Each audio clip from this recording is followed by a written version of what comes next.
ওই তোরা একটু দাঁড়া, আমি আসতেছি। ভাই যাস না, আবার তোকে অপমান করবে ভাই। আরে কিছুই হবে না, তোরা দাঁড়া। না, আমরা সহ যাই। তোরা এখানেই দাঁড়া, আমি আসতেছি। এটা বলেই ওদের কাছে চলে গেলাম। ওদের কাছে যেতেই ওই ছোট লোকের বাচ্চা, আসতে এত দেরি করলি কেন? আমি চুপ করে রইলাম। ওই, কথা বলিস না কেন? আরে, ছোট লোক আবার কি বলবে? ঠিক বলেছিস।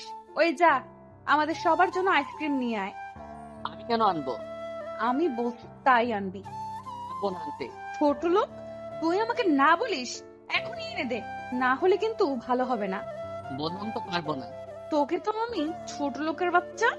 এটা বলেই আমার দিকে আসে, আর এসেই যখন থাপ্পড় মারবে ঠিক তখন সবার চোখে অবাক। হা হা হা। সামিয়া যখন থাপ্পড় দিতে যাবে ঠিক তখনই ওর হাত ধরে ফেলি, তাই সবাই অবাক হয়ে যায়। ছোট লোকের বাচ্চা, তুই আমার হাত ধরিস? তোকে তো আমি। আমি আর চুপ থাকতে পারিনি। এবারও আমাকে না, আমি ওকে থাপ্পড় দেই। সবার চোখে বিস্ময়। তোকে কতবার বলেছি আমাকে যা বলার বল, আমার মা বাবাকে কিছুই বলবি না। তুই আমাকে থাপ্পড় দিছিস? তোকে তো আমি দেখে নিব। যা পারিস কর। এটা বলেই ওখান থেকে রাকিবদের কাছে চলে আসি।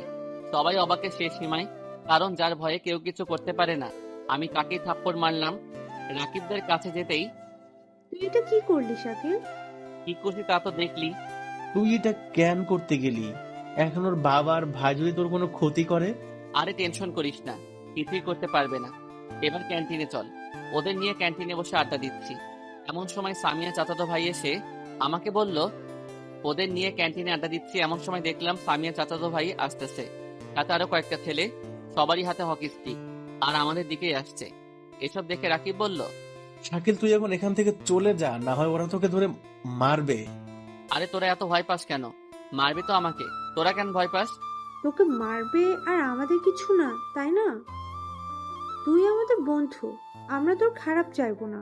ওর কথাটা শুনে আমার বুকের ভিতর একটা মোচড় দিয়ে উঠলো।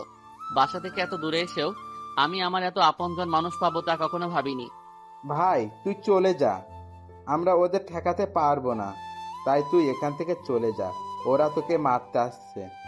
আরে কিছু হবে না, তোরা দেখ। এসব কথা বলতে বলতেই দেখি ওরা আমার সামনে চলে আসে। এসে কিছু বলতে না দিয়েই সামিয়া চাচাতো আমার কলা ধরে দাঁড় করিয়ে শালা, তোর তো সাহস কম না, তুই সামিয়ার গায়ে হাত তুলিস? কলারটা ছেড়ে কথা বলেন। ছাড়বো না, কি করবি? কিছুই করবো না, কলারটা ছাড়েন। ছাড়বো না, তোর বাবাও আজ তোকে বাঁচাতে পারবে না। এই কথাটা শুনে অনেক রাগ ওঠে, তাও নিজেকে যত সম্ভব শান্ত রাখলাম। রাকিবদের দিকে তাকিয়ে দেখলাম ওরা সবাই আমার সাহস দেখে অবাক হয়ে আমার দিকে তাকিয়ে আছে। নিজেকে শান্ত রেখে বললাম, ভাই ওকে আমি শুধু থাপ্পড় মারছি, কিন্তু এবার যদি আপনি কলার না ছাড়েন তাহলে আপনার সাথে আরো খারাপ কিছু হবে বলে দিলাম। কি, তুই আমাদের ট্রেড দিস? তোর তো সাহস কম না, সামিয়া ম্যাডামকে থাপ্পড় মেরেছিস, এখন আমাদেরকে ট্রেড দিস? তোর তো আজকে খবর আছে। এবার আর নিজেকে শান্ত রাখতে পারিনি। সামিয়া চাচাতো ভাই যেই হাত দিয়ে আমার কলার ধরলো, হাতটা ধরে দিলাম একটা মোচড়। রাগের মাথায় দেওয়ায় একটু বেশি চাপ পড়ে যায়, যার কারণে হাতটা ভেঙে যায়। এটা দেখে তো সবাই অবাক। সাথে আসা ছেলেদের হাত থেকে হকি স্টিক গুলো পড়ে যায়, তারাও ভয় পেয়ে যায়। আর সামিয়া চাচাতো ভাই ব্যথায় কাতরাতে থাকে। আমার বন্ধুরাও আমার এই কাজে অবাক। আমি নতুন এসেই এই কাজ কিভাবে করলাম সবাইকে আরো অবাক করে দিয়ে বললাম, আমার সাথে কখনো লাগতে আসবি না, সেই আসবে তারই এই অবস্থা হবে। এটা বলার পর ওরা চলে যায়, আর আমি